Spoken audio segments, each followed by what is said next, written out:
this is just not going to work out. It's not going to pencil out. You cannot have 3% of the firearm production and win a war.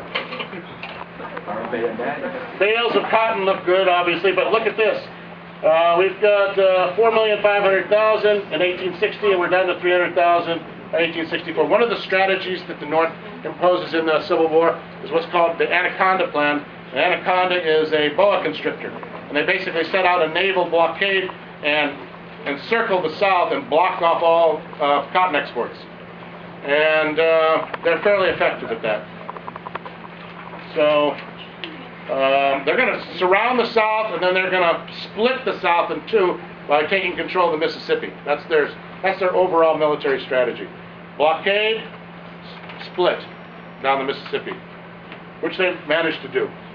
And exports, now the reason that the Confederacy has 70% of the exports is because most of the exports from the United States are cotton, raw cotton.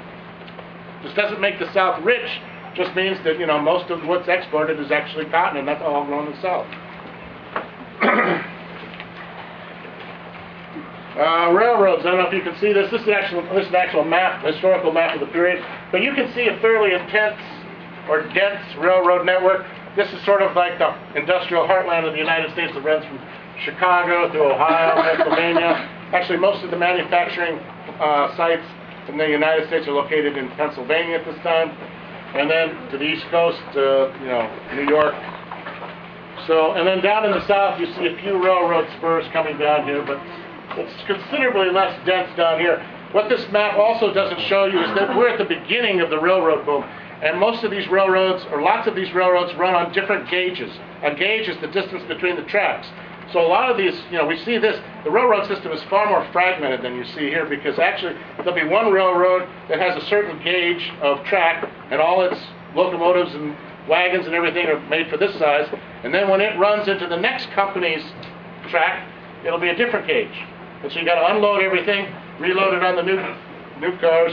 And so what we're going to see during the course of the Civil War is we're going to see a lot of standardization happening in the North to make that much more efficient. And what we're going to see in the South is the Union Army is going to come and destroy it.